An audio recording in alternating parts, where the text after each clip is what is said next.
यार मेरे पैर क्यों इतने दर्द हो रहे हैं, भाभी से बोलती हूँ आज किचन में नाश्ते में मदद कर देंगी। रत्ना जेठानी के कमरे में जाती है जहाँ वो पार्लर वाली को बुलाकर पेडिक्योर करवा रही थी। अरे क्या धीरे धीरे मसाज कर रही हो, अच्छे से पैर दबाओ ना। तभी वहां रत्ना आती है। अरे रत्ना, ये पार्लर वाली को बुलाया है, तुम्हें कुछ कराना है? ऐसे शक्ल तो तुम्हारी भी फेशियल मांग रही है, करवा लो। नहीं नहीं भाभी, वो क्या है ना, मेरे पैर दर्द हो रहा है तो नाश्ता जरा। अरे पैर दर्द हो रहा है तो ये पार्लर वाली अच्छा पेडिक्योर करती है, वो भी सिर्फ 1000 में। करवा लो तुम भी, सस्ता और अच्छा भी। नहीं भाभी वो बात नहीं है, मेरे पास अभी इतने पैसे नहीं है, मैं तो बस आपसे नाश्ते में हेल्प मांगने आई थी। अरे तो क्या हुआ, सिर्फ 1000 रुपए की तो बात है। तुम्हारे जेठ जी इतना कमाते हैं ना कि मुझे तो पता ही नहीं चलता पैसे कहाँ जाते हैं। अरे तुम भी करवा लो यार, देखो मेरे पैर कितने सॉफ्ट हो गए हैं। भाभी दरअसल इस महीने का घर का राशन और बिजली का बिल। तभी सास कमरे में आती है। अरे दीदी जी, आप मेरे कमरे में भी आ जाइएगा थोड़ी देर में, मुझे भी पेडिक्योर करवाना है। नीलम बेटा, तुम्हारी वजह से मुझे इतनी अच्छी पार्लर वाली मिल गई। जी मम्मी जी, मैं बोल देती हूँ इसे। वैसे मम्मी जी आप भी फेशियल करवा लीजिए ना, स्किन कितनी ग्लो करेगी। हाँ हाँ क्यों नहीं बेटा। अरे रत्ना, तू यहाँ खड़ी क्या कर रही है, जा जाकर सबके लिए चाय बना, और हाँ दीदी जी के लिए फ्रेश जूस भी निकाल देना फ्रिज से। जी मम्मी जी, पर नाश्ता। अरे हाँ, चाय के साथ मठरी भी ले आना, और सुन प्याज वाली कचौरी बना दे मम्मी जी के लिए, मुझे तो डाइट पे रहना है वरना फिगर खराब हो जाएगी। रत्ना मन महसूस कर रह जाती है। शाम को सब लोग ड्राइंग रूम में बैठे थे। जेठानी नीलम ने अपनी चाय की चुस्की लेते हुए कहा, सुनो जी, मैं कब से सोच रही थी अपना ये घर ना बिल्कुल पुराना हो गया है। देखो ना, मेरी सहेली रेखा ने तो पूरा घर मॉडर्न करवा लिया, इटालियन मार्बल, मॉड्यूलर किचन, क्या बताऊं। हमारा घर तो उसके सामने बिल्कुल गंवारों जैसा लगता है। हाँ बेटा सही कह रही है, ये घर ना 20 साल पुराना हो गया है। मम्मी अब चिंता मत करो, मैं कल ही कॉन्ट्रैक्टर को बुलाता हूँ, पूरा घर तोड़कर नए सिरे से बनवाएंगे। मॉडर्न डिजाइन, लेटेस्ट फर्नीचर, सब कुछ बेस्ट क्वालिटी का होगा। वाह जी वाह, मैं जानती थी आप ऐसा ही कुछ करेंगे, पर इतने दिन रहेंगे हम कहाँ? अरे कोई बात नहीं, सेक्टर 15 में मेरे दोस्त का 3 बेडरूम का फ्लैट खाली पड़ा है, उसी में शिफ्ट हो जाते हैं कुछ महीनों के लिए। किराया भी ज्यादा नहीं लेगा, सिर्फ 50,000 महीना। छोटा भाई राजेश चुपचाप बैठा सुनता रहा। रत्ना ने उसकी तरफ देखा तो उसने नजरें झुका ली। पर अरे पर क्या रत्ना, विक्रम इतना सोच रहा है घर के बारे में, तुम्हें तो खुश होना चाहिए कि नया घर मिलेगा। रात को राजेश ने विक्रम को अलग से बुलाया। भैया एक बात कहनी थी, ये घर रिनोवेट करने का जो प्लान है ना, मेरा अभी इतना बजट नहीं है। आप जानते हैं मेरी सैलरी कितनी है, ऊपर से बच्चों की फीस, घर का खर्चा।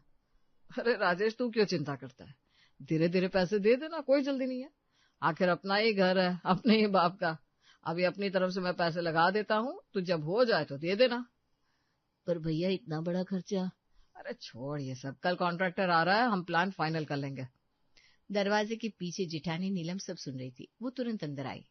सुनो जी, मुझे ना एक आइडिया आया है, क्यों ना हम सिर्फ अपना हिस्सा रेनोवेट करवाएं। देखो ना, राजेश का बजट नहीं है तो उसका हिस्सा पुराना ही रहने देते हैं। वैसे भी घर तो बटा हुआ ही है ना अंदर से, हमारा साइड अलग उनका अलग। अरे पर नीलम। अरे क्या पर नीलम, समझदारी की बात है, हम अपनी मेहनत की कमाई से अपना हिस्सा सजाएंगे, राजेश को भी प्रेशर नहीं रहेगा। वैसे भी उनकी लाइफस्टाइल अलग है, हमारी अलग। राइट राजेश? राजेश सिर झुकाकर खड़ा रह गया। 6 महीने बाद घर का काम पूरा हो गया। विक्रम और नीलम का हिस्सा बिल्कुल नया था, इटालियन मार्बल का फर्श, मॉड्यूलर किचन, डिजाइनर लाइटिंग, जबकि राजेश का हिस्सा वैसा का वैसा पुराना, टूटी हुई टाइल्स, पुरानी दीवारें, झरझर फर्नीचर। एक दिन राजेश का बेटा आर्यन रोते हुए आया। पापा, आज स्कूल से मेरा दोस्त घर आया था, उसने ताऊ अंकल के कमरे देखे तो पूछने लगा हमारे कमरे इतने पुराने क्यों है। मुझे बहुत शर्म आए पापा। हाँ पापा, मम्मी भी रोज कहती है किचन में काम करने में दिक्कत होती है, ताई की किचन में तो सब कुछ मॉडर्न है। रत्ना की आंखें भर आई। राजेश ने दोनों बच्चों को गले लगाया। बेटा थोड़ा टाइम लगेगा, पर पापा वादा करते हैं एक दिन मैं तुम लोगों के लिए भी एक सुंदर घर बनाऊंगा, अपना अलग घर, जहाँ तुम्हें किसी के सामने शर्मिंदा नहीं होना पड़ेगा। पक्का पापा? पक्का बेटा, बस पापा को थोड़ा वक्त दे दो। उस रात से घर में 2 दुनिया रहने लगी, एक तरफ चमक दमक, दूसरी तरफ पुरानापन। एक ही छत के नीचे 2 अलग अलग जिंदगियां। जेठानी के मेहमान आते तो राजेश के हिस्से को देखकर मुंह बिचका लेते। एक दिन सास ने दोपहर का खाना राजेश के यहाँ खाया। रत्ना ने प्यार से दाल, रोटी और सब्जी परोसी। हाय राम, ये क्या बना दिया तूने रत्ना, बिल्कुल फीका है। नमक भी ढंग से नहीं डाला क्या? मम्मी जी मैंने तो। अरे चुप रह, मुझे पता है तू कितना बेकार खाना बनाती है। अब समझ में आया कि राजेश इतना कमजोर क्यों रहता है, ढंग का खाना ही नहीं मिलता घर में। वो उठकर नीलम के किचन की तरफ चल पड़ी। नीलम ने उस दिन पनीर मखनी और स्टफ्ड पराठे बनाए थे।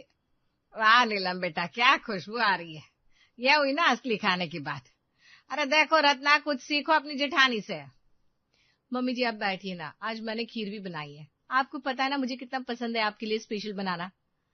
अरे तू तो मेरी लाडली है बेटा, भगवान ने विक्रम को तेरे जैसी बहू दी, मेरे भाग खुल गए। एक तरफ तू है जो घी मक्खन से खाना बनाती है और दूसरी तरफ, छोड़ो जाने दो। रसोई में खड़ी रत्ना आंसू पोंछ रही थी। अरे विक्रम बेटा, आज शाम को मंदिर चलना है, तुम्हारी गाड़ी में बैठकर जाना है। राजेश की स्कूटी में तो मेरी कमर दुखने लगती है। शनिवार की शाम को जेठानी के बेटे रोहन ने अपने कॉलेज के दोस्तों को घर बुलाया। रत्ना, ओ रत्ना जरा इधर आना। रत्ना अपने कमरे से बाहर आई। देख आज रोहन की पार्टी है तो किचन तू संभाल लेना। पिज्जा के साथ कोल्ड ड्रिंक, चिप्स, समोसे सब ट्रे में लगा कर देना। और हाँ, बार बार पूछती रहना बच्चों को कि और कुछ चाहिए क्या। पर भाभी मैंने अपने बच्चों को। अरे तेरे बच्चे छोटे हैं, अपने आप खा लेंगे ना, ये कॉलेज के बच्चे हैं, मेहमान है, जा जल्दी से। पूरी शाम रत्ना किचन और हॉल के बीच दौड़ती रही। चाय बनाओ, नाश्ता गर्म करो, प्लेट्स दो। रोहन के दोस्त उसे नौकरानी समझकर ऑर्डर देते रहे। जरा पानी लाना। आंटी टिश्यू पेपर कहाँ है? राजेश ऑफिस से आया तो ये नजारा देखकर उसका खून खौल उठा। उसकी पत्नी नौकरानी बनकर भाई की बेटी की पार्टी में काम कर रही थी। रत्ना ये क्या हो रहा है? रत्ना ने इशारे से उसे चुप रहने को कहा। उसकी आंखों में थकान और बेबसी साफ दिख रही थी। राजेश गुस्से से अपने कमरे में चला गया।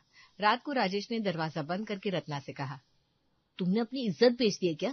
नौकरानी बनकर काम कर रही थी, मेरी पत्नी। प्लीज राजेश चिल्लाओ मत। सुनो तो सही, भाभी और भैया घर का बिजली का बिल भरते हैं, पानी का, गैस का। हम सिर्फ खाने का राशन देते हैं, तो इतना तो करना पड़ेगा ना। अरे तो क्या हमें भीख मिल रही है? मैं अपना हिस्सा दूंगा। कहां से दोगे? तुम्हारी सैलरी में तो बहुत मुश्किल गुजारा होता है, थोड़ा समझौता करना पड़ता है राजेश। कुछ दिनों के बाद एक शाम विक्रम और नीलम ने राजेश और रत्ना को बुलाया। देखो राजेश, मैं सोच रहा था कि अब रोहन कॉलेज में है और बेटी प्रिया भी बड़ी हो गई है, उन्हें अलग अलग कमरों की जरूरत है। तुम लोगों के तो सिर्फ 2 ही बच्चे जो अभी छोटे हैं। तो रत्ना, हमारे बच्चों को अभी प्राइवेसी चाहिए। रोहन के दोस्त आते हैं, प्रिया की पढ़ाई रहती है, समझ रही हो ना। तो तुम लोग ऊपर छत वाले हिस्से में शिफ्ट हो जाओ, वहां 2 कमरे हैं, तुम्हारे लिए काफी है।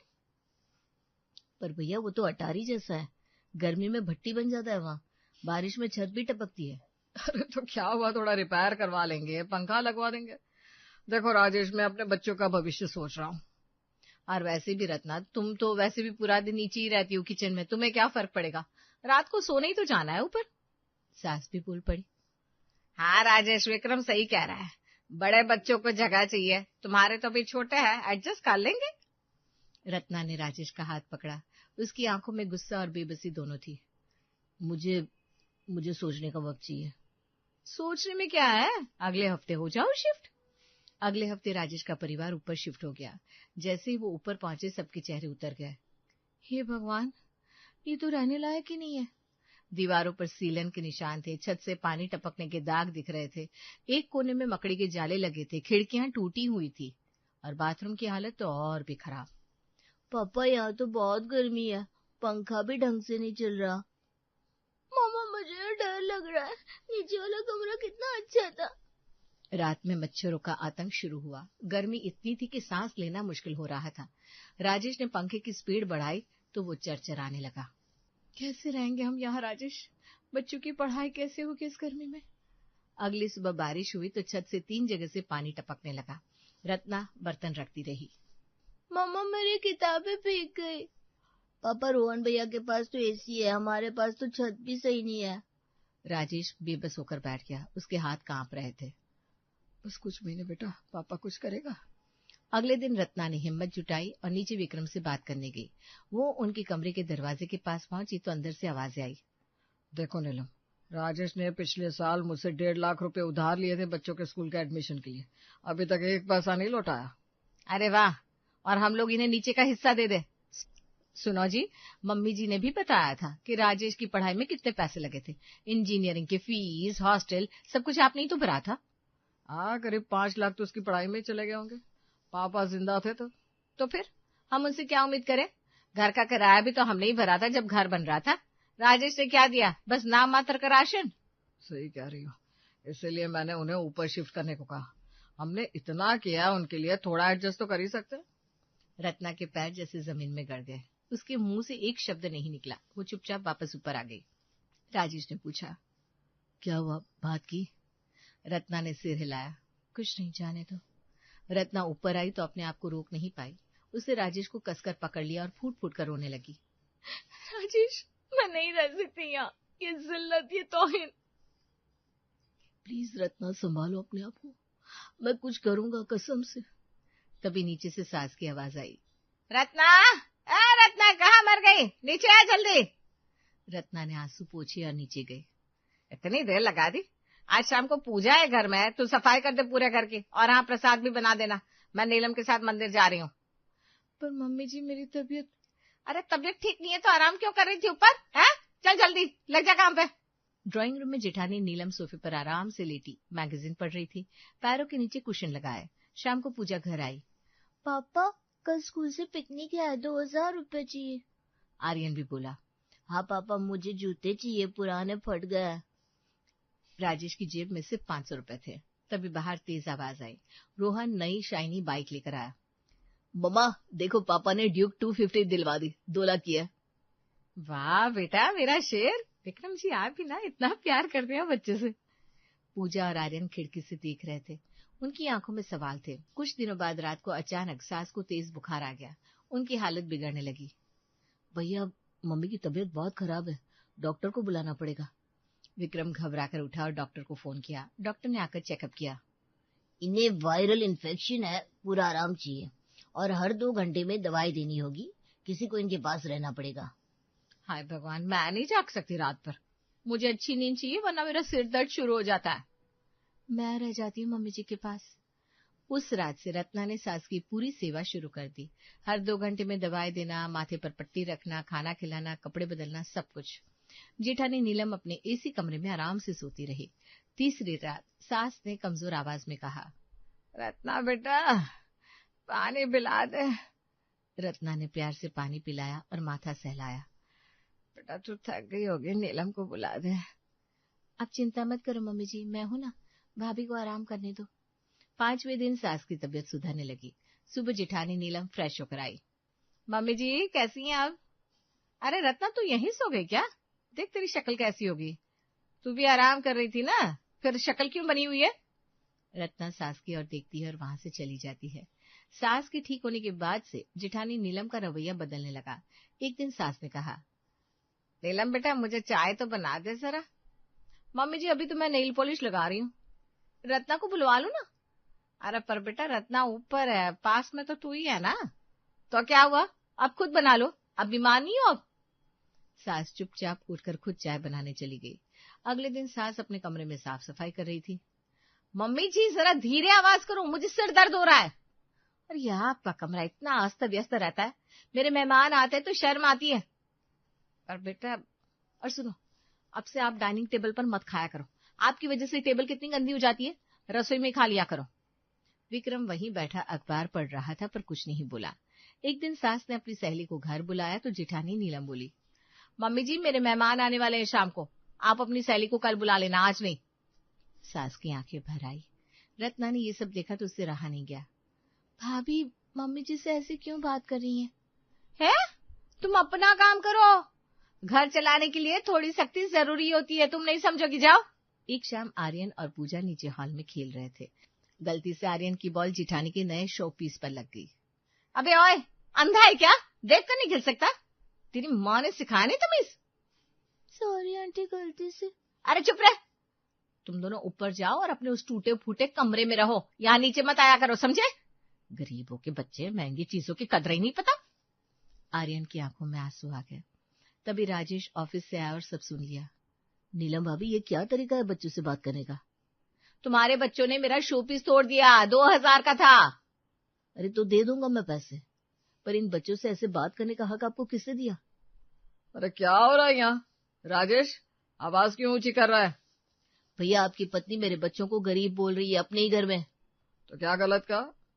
देखो राजेश, तुम यहाँ रह रहे हो तो कुछ तो तमीज से रहो। रह रहे? भैया, ये मेरे बाप का घर है, मेरा उतना ही हक है जितना आपका। हक? अरे तुमने दिया ही क्या इस घर में? घर बनवाने के पैसे, किराया, बिजली का बिल सब हमने भरा है। और मैंने पढ़ाई के पैसे कर्ज लिया था, सब याद है? राजेश का गला भर आया। बस अब बहुत हो गया, मैं अपना अलग घर लूंगा। अगले दिन राजेश और रत्ना अपना सामान बांधने लगे। आर्यन और पूजा भी अपनी किताबें समेट रहे थे। राजेश, ये क्या नाटक है? कहाँ जाओगे? जहाँ मेरे बच्चों की इज्जत हो भैया, जहाँ मेरी पत्नी नौकरानी न बने, किराए के मकान में ही सही, पर अपनी मर्जी से जिएंगे। अरे वाह, इतना दिखावा हो। 2 दिन में वापस आ जाओगे। तभी सास अपना बैग लेकर बाहर आई। मम्मी, आप ये क्या कर रही हैं? मैं भी जा रही हूँ राजेश के साथ। जिस घर में छोटे बेटे और उसके बच्चों की इज्जत न हो, वहां मैं नहीं रह सकती। मम्मी जी, आप? अरे चुप रह नीलम, तूने मुझे भी तो नौकरानी बना दिया था। खुद के कमरे में खाना खाने को कहती थी। आज दिखा दूं मैं तुझे असली हक किसका है इस घर पर। सास ने अपने पर्स से कागज निकाले। ये देखो विक्रम, ये घर तुम्हारे बाप ने मेरे नाम किया था, और हाँ, तुम्हारी पढ़ाई में जो 5 लाख लगे, वो इस घर को बनाने में लगे 15 लाख से तो बहुत कम है। राजेश ने 1.5 लाख उधार लिए तो क्या हुआ? तुमने भी तो लिए थे अपनी शादी में 3 लाख। विक्रम का चेहरा पीला पड़ गया। इस घर का असली हकदार राजेश है, क्योंकि उसने कभी किसी को नीचा नहीं दिखाया। तो अब या तो तुम दोनों माफी मांगो या फिर निकल जाओ इस घर से। विक्रम और नीलम घबराकर राजेश के पैरों में गिर पड़े। अरे राजेश, मुझे माफ कर दे भाई, मैं गलत था। रत्ना प्लीज, मुझसे गलती होगी, तुम मत जाओ। रत्ना ने राजेश की तरफ देखा। राजेश ने अपने बच्चों का हाथ पकड़ा। भैया, माफी तो मिल गई, पर इज्जत एक बार टूट जाए तो वापस नहीं जुड़ती। हम जा रहे हैं अपनी मेहनत से, अपने इज्जत से जीने। मम्मी जी, आप यहीं रहिए, आपका घर है ये, हम अपना नया घर बसाएंगे।